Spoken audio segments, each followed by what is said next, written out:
A continuación, la crisis económica.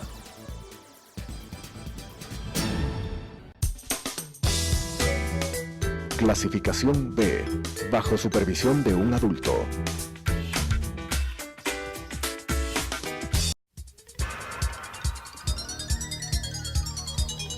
Las opiniones vertidas en este espacio por la producción y dirección del programa son de exclusiva responsabilidad de sus autores y de quienes intervienen en ellos.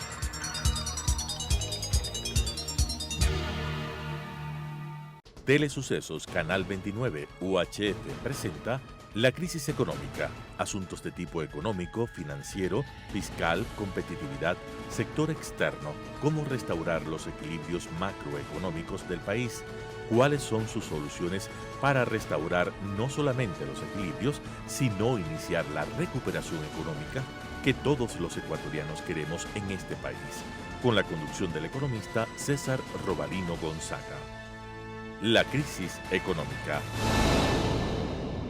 Estimados amigos y amigas, muy buenas noches. Gracias nuevamente por estar con nosotros en este programa.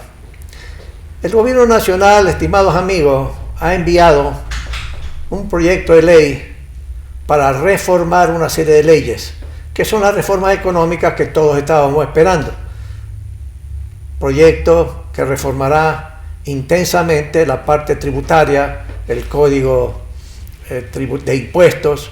También hay cosas en la parte fiscal, la ley de finanzas públicas, hay reformas. Hay también sencillamente reformas para lo que es el régimen monetario, la constitución del Banco Central, por ejemplo. La parte de reformas a las leyes laborales va a quedar para una segunda etapa, porque se está consultando pues aquí y allá con una serie de grupos, no solamente empresariales, académicos, trabajadores, etcétera, etcétera, etcétera. Pero el documento que ha recibido la Asamblea Nacional, organismo que tiene que en 30 días tomar una decisión, si lo aprueba, lo rechaza, lo reforma, etcétera, sencillamente tiene, en mi juicio, cosas positivas. Pero no se olviden, amigos, que también el gobierno tomó la decisión de aumentar el precio de los combustibles. Tardíamente, pero lo hizo. Y eso demuestra una voluntad política del gobierno para ir corrigiendo problemas macroeconómicos, entre los que hemos puesto atención en este programa con varios invitados, que tiene que ver con las finanzas públicas, el déficit fiscal, ¿sí?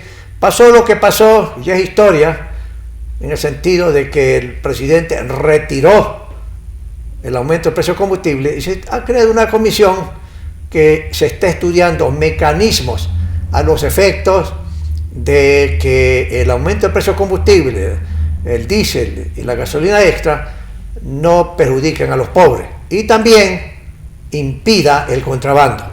Alguna vez con algún invitado aquí dijimos nosotros, la mejor forma, la forma más eficiente de eliminar el contrabando del combustible, no importa si es tal tipo de gasolina o el gas, que lo han dejado afuera porque ahora el gas no se menciona nada.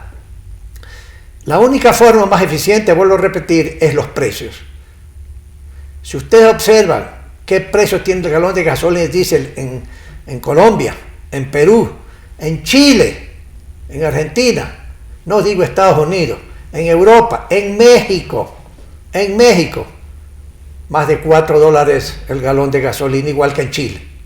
Entonces, amigos, realmente hay un subsidio que en una u otra forma tiene que desaparecer, no solamente porque no se puede permitir que los narcotraficantes de drogas se beneficien de ese subsidio o que los contrabandistas hagan una serie de negocios muy importantes, sino sencillamente que esa plata, si no existiera el subsidio, sencillamente fuera utilizado en mejor forma por el gobierno para atender a sectores sociales, para atender escuelas, hospitales, etcétera, etcétera, etcétera, ¿sí? El uso de esa plata sería más conveniente en estos otros fines antes que el subsidio. Pero en todo caso, amigos, hay una voluntad política que yo veo personalmente de llevar a cabo ciertas reformas económicas. Y el envío de ese proyecto de ley, que es enorme, más de 200 páginas, que hay que leerlo detenidamente, prueba de que el gobierno quiere avanzar en esas reformas. Pero naturalmente, esas reformas, en definitiva, van a hacer efectos para el próximo año. Este año ya, amigos, prácticamente se terminó, por decirlo así, ¿sí? Entonces, hemos invitado para analizar un tema que es importante. Las finanzas públicas tal como están, el presupuesto general del Estado, como las recaudaciones tributarias que el gobierno programa en el proyecto de ley que se ha enviado a la Asamblea Nacional y que van a tener su efecto total el año que viene, no este año. Pero para poder ver cuán realistas son las estimaciones y cómo realmente se puede avanzar en una tarea, poner orden a las finanzas públicas y reducir el déficit fiscal, ¿sí? Que es muy importante y que es distorsionador de todos los procesos económicos y financieros existentes en el Ecuador.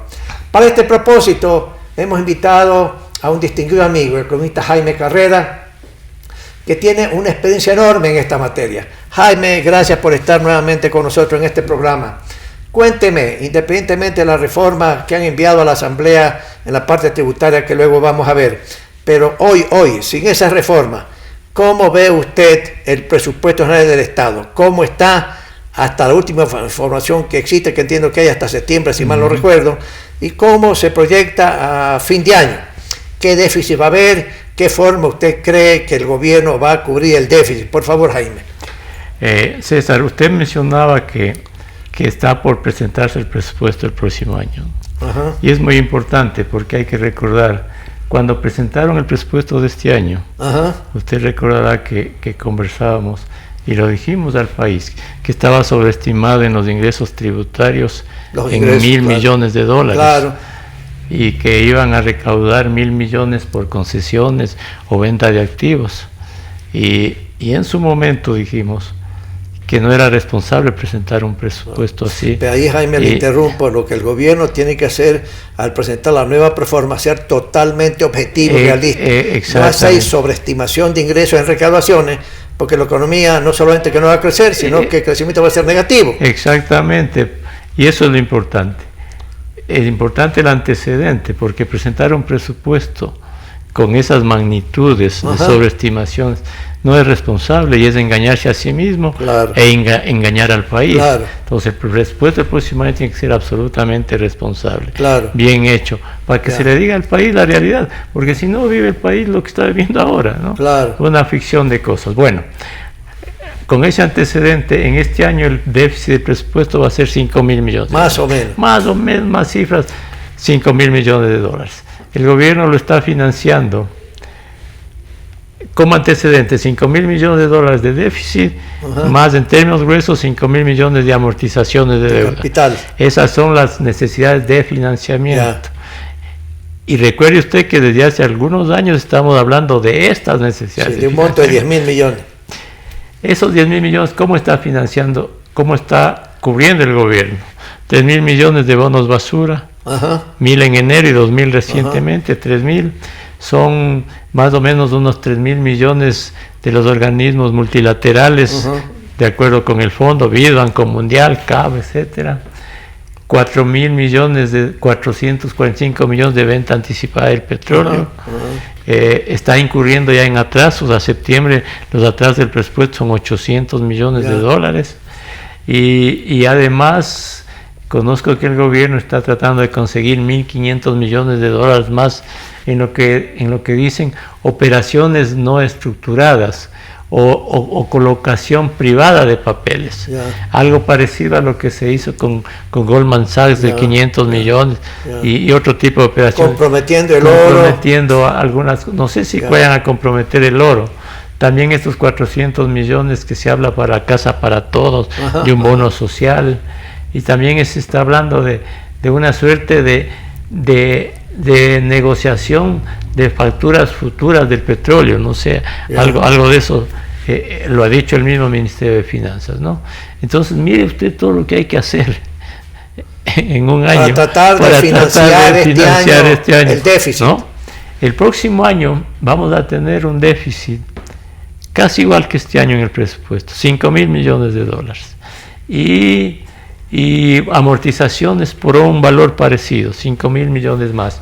Recuerde usted que en marzo hay que pagar 500 millones de Goldman Sachs de un préstamo que se hizo con oro, 325 millones de los bonos 2020 que solo se recompró una parte recientemente, y otros pasivos más. Entonces digamos que tenemos 10.000 millones de dólares. De esos asumamos que, de acuerdo con las negociaciones con el fondo, van a desembolsar 3.000 millones. En el programa está algo menos, pero asumamos que nos faltarían 7. La deuda interna, la amortización es de alrededor de 2.000 millones. Asumamos que se hace rollover, que no es difícil porque los tenedores están pidiendo los pagos. Claro. Faltarían 5.000 millones. Y 5.000 millones hay que conseguirlos de algún lado. Entonces, con ese panorama es que el gobierno dijo, hay que eliminar los precios de los combustibles. El subsidio, claro. El subsidio, hay que eliminar el subsidio. Y lo hizo con la premisa de que la Asamblea no le iba a aprobar un aumento del IVA. Entonces, cuando uno dice, tengo un déficit de 5.000 millones, que significa más gastos que ingresos, ¿qué opciones tengo? Más ingresos. Si está negado, más impuestos. Claro, está negado, totalmente. Está negada la eliminación de los subsidios a los combustibles. Sí. Por el gasto público, la inversión pública está en mínimos. Sí. ¿Qué le bajar más, pues ya? ¿Qué le queda? Salarios. Gasto operativo, intereses de la deuda que no se puede tocar y que siguen subiendo. Ya. Entonces, ¿qué opciones tiene el gobierno? Mire que hay un estrangulamiento. Dentro de este panorama, el gobierno ha mandado el reciente proyecto de ley a la Asamblea, ¿no? Para de alguna manera, dentro de las limitaciones que tiene este rato, fiscales, de gobernabilidad, políticas, tratar de conseguir algo para bajar el déficit, ¿no? Pero, yendo concretamente a esa área específica de las propuestas, por ejemplo, primero hay una propuesta que creo que se la van a aprobar, de crear una contribución del 0,1 o 0,2%, depende del volumen de ingresos que significa venta, para las grandes empresas que venden más de $1 millón al año. Eso yo creo que se lo van a aprobar, porque claro, todo el mundo va a decir, bueno, son las grandes empresas las que tienen que contribuir. El punto que yo le pregunto es, las empresas grandes, al contribuir en esa forma, ¿estarán dispuestos a reducir sus márgenes de rentabilidad? ¿O usted cree que a lo mejor esa contribución, cuando entre en vigencia, las empresas en un momento dado van a transferir esa contribución hacia adelante al consumidor? No creo probable porque estamos en crisis, la gente no consume, etcétera. O el efecto hacia atrás. ¿Qué digo hacia atrás? Que en un momento dado los proveedores sencillamente van a recibir menos precios. O el día de mañana una de esas grandes empresas tiene un insumo domésticamente hablando, que antes le pagaba al proveedor a 30 días, le dirá pues el gran empresario, te pago en 180 días, y por el lado de caja de financiamiento estarán transfiriendo esa contribución.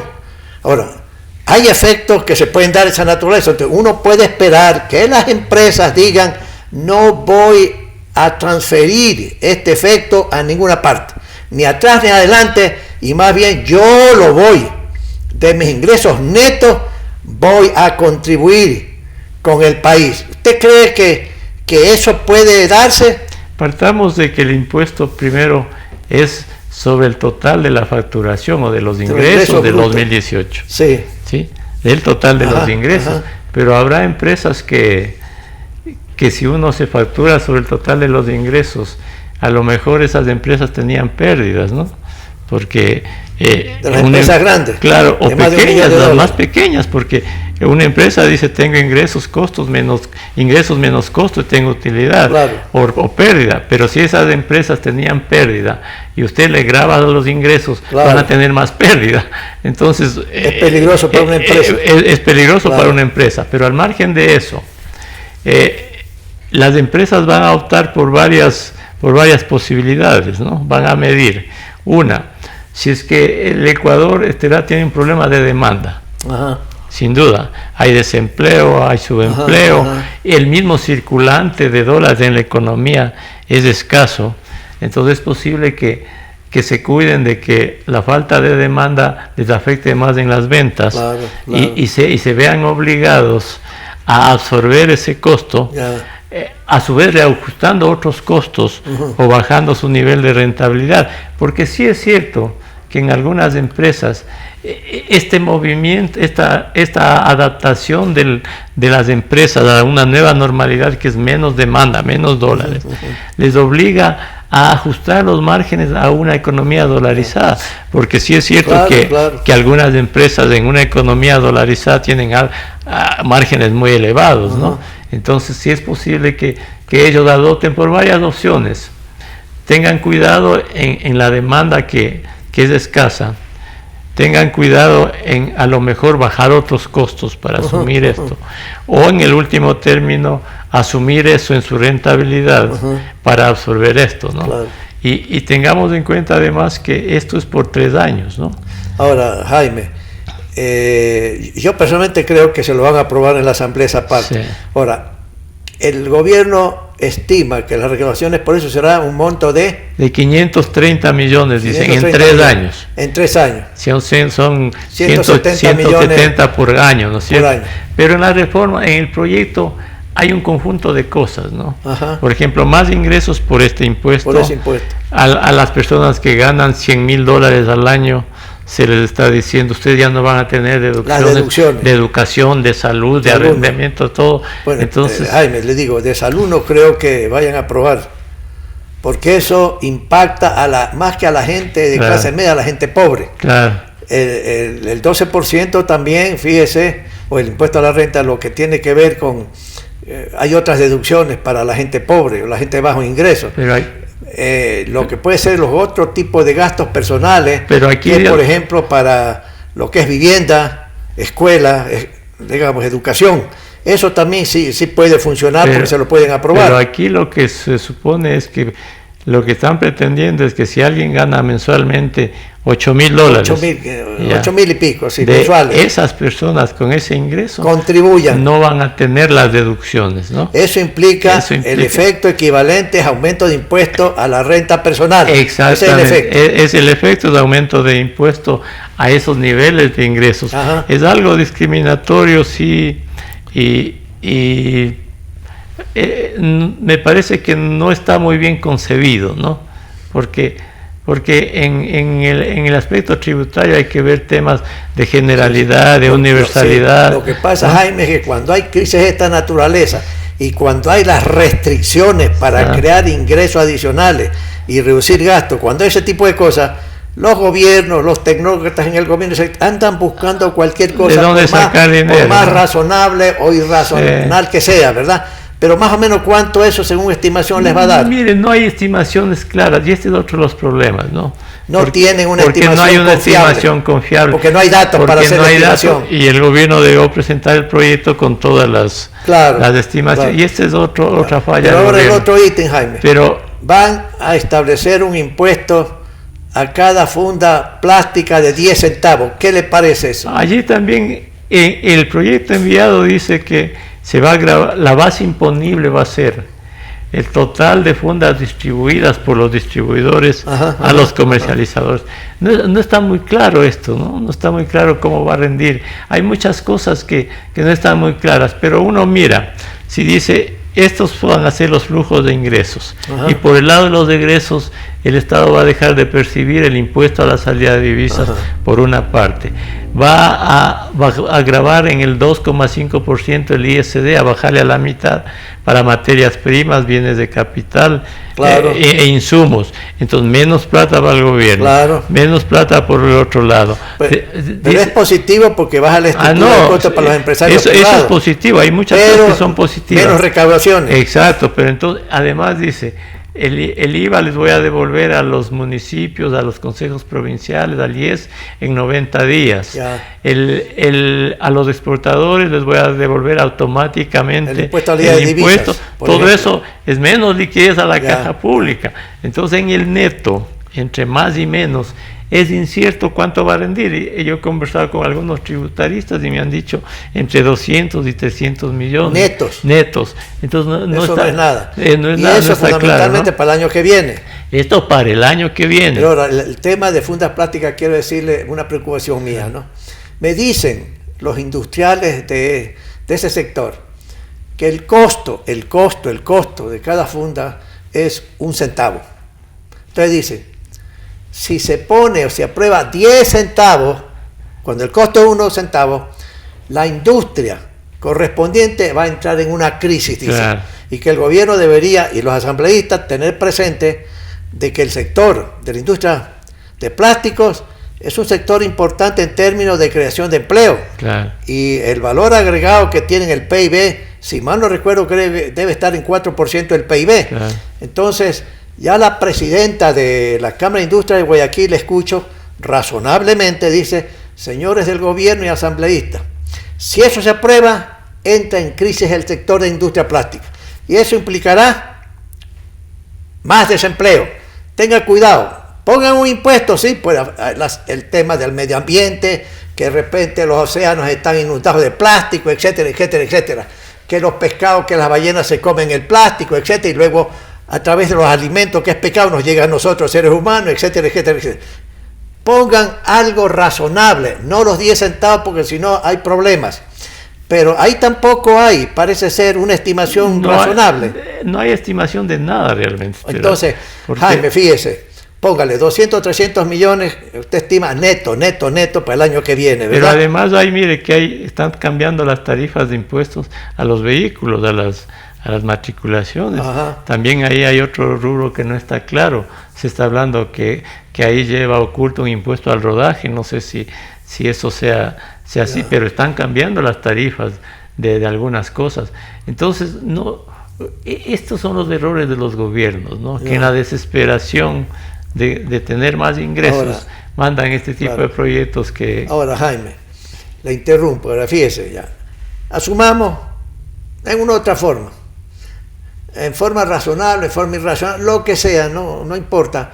Son 300 millones netos, o póngale, para ser más optimista, 400 millones el año que viene. Eso no resuelve el entrampamiento fiscal que tiene el gobierno. Entonces uno dice, a ver, ¿de dónde van a sacar la plata? Eso no resuelve, pero además, a ver, este es un problema que los va a rendir poco y no va a resolver el problema.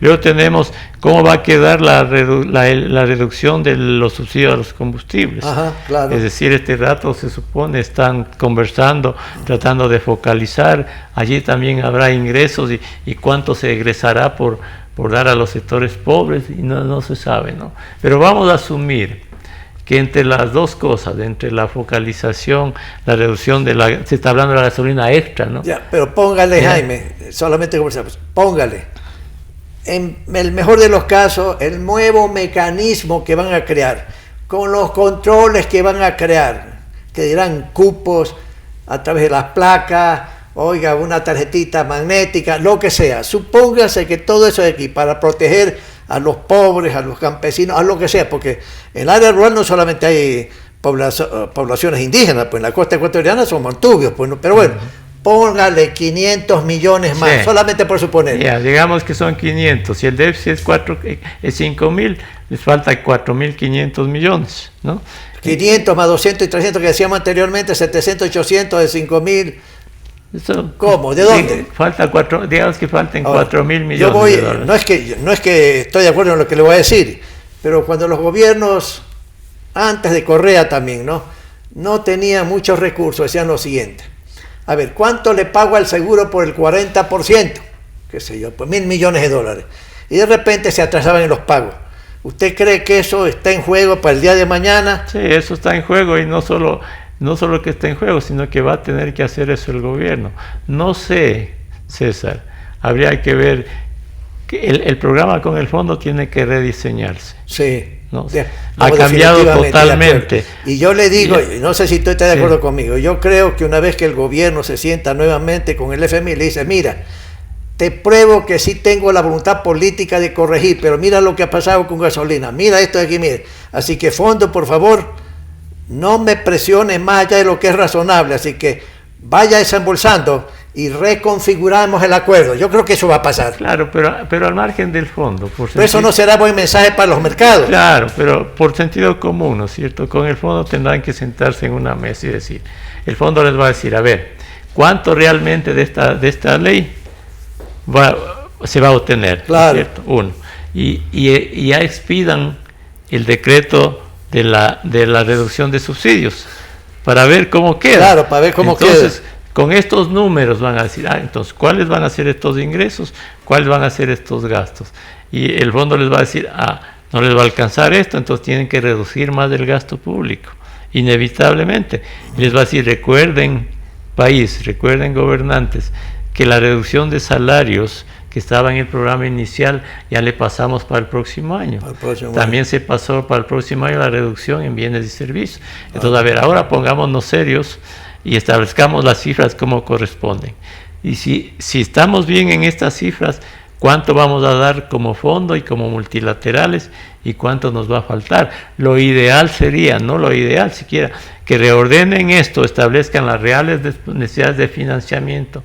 Lo importante sería evitar que el gobierno vuelva a colocar bonos basura. Eso es lo que tienen que evitar y ver otras formas de, con un esfuerzo de ingresos y una reducción más profunda del gasto público, tener un déficit razonable y una necesidad de financiamiento que se cubran con los aportes de los organismos multilaterales y alguna otra fuente, pero no volver a colocar bonos basura. Porque tendría que pagar una tasa de interés muy alta. Porque mire usted, este rato colocaron bonos de basura en 2.000 millones hace poco, ¿no es cierto? Este rato, en este año, los intereses del total va a ser 3.400 millones de dólares. El próximo año, más 200 de estos bonos, 3.600. Sí, extraordinario. Y si el próximo año colocan 3.000 millones, la misma tasa, no es viable. ¿A dónde va todo esto? No se puede. Entonces, tienen que sentarse seriamente a establecer números y posibilidades con el fondo, rediseñar el acuerdo. Eso va a ser un buen mensaje para los mercados, y allí tratar de sobrevivir hasta el próximo gobierno, ¿no? Estimados amigos, hemos escuchado a nuestro querido amigo experto en esta materia. Es positivo algunas cosas que ha hecho el gobierno y positivo algunas disposiciones que constan en el nuevo proyecto de ley que está en la Asamblea Nacional. Yo personalmente veo que hay voluntad política del presidente para avanzar en las reformas que necesita la economía. Luego vendrá pues el tema que tiene que ver con las leyes laborales.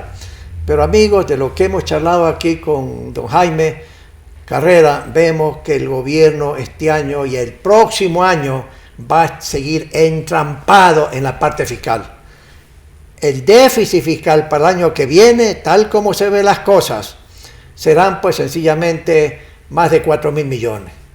Y lo que hay que pagar por el capital de la deuda pública interna y externa son 5.000 millones y pico. Eso implica que será tan solo las dos cosas, entre déficit y el pago de deuda, 10.000 millones. Sin considerar los problemas de deuda que el gobierno tiene al Seguro Social ecuatoriano. Solamente eso. ¿Eso qué implica? Implica un problema estructural enorme. Y el mensaje que el gobierno recibe en estas realidades, aún con la voluntad política que tiene de resolver los problemas y hacer las reformas económicas, sencillamente el mensaje es: tienes que tomar decisiones más intensas, en una u otra forma, para bajar no el gasto de capital, que ya está muy bajo, el gasto de inversión pública, sino el gasto corriente. Y hay fórmulas, como reducir pues la nómina de sueldos y salarios, que sigue alto en el presupuesto del Estado, creo que 9.000 millones de dólares, y en lo que se llama el sector público no financiero, más de 10.000 millones. Eso será una tarea compleja también para el presidente, pero hay que decidir eso. Pero también tienes que ver otra serie de ingresos. No necesariamente la deuda, porque si se emite, como don Jaime dice, más deuda, en estas circunstancias la tasa de interés será mayor de la que han pagado anteriormente, de 10 y pico %. Y si por ahí se le ocurre a alguien nuevamente hacer otra operación con un banco de inversión comprometiendo el oro, que en un momento dado les da efectivo, también pues uno dirá, bueno, eso no es una cosa ortodoxa, o el día de mañana se meten nuevamente una relación con China continental, con los bancos chinos, ¿Para qué? Para comprometer petróleo hacia el futuro. Amigos, la situación sigue siendo difícil. Hay voluntad política del gobierno, es positivo, sí, pues el gobierno tiene que saber, en la proforma del presupuesto del año que viene, para el año 2020, que tiene que dar pasos hacia adelante, intentando llegar a acuerdos con las fuerzas políticas para que entiendan realmente que esto no es fácil, que no es cuestión que se fue el año 2019 con dificultades, no, el año 20 y el año 21 vienen dificultades enormes. Amigos, gracias nuevamente por estar con nosotros. Estaremos con ustedes la próxima semana. Las opiniones vertidas en este espacio por la producción y dirección del programa son de exclusiva responsabilidad de sus autores y de quienes intervienen en ellos.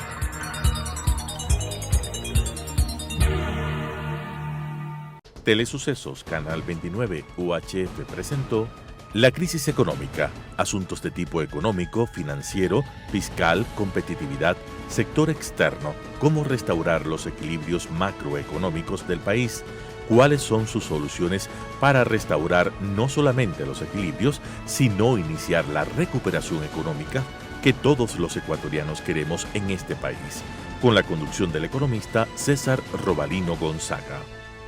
La crisis económica.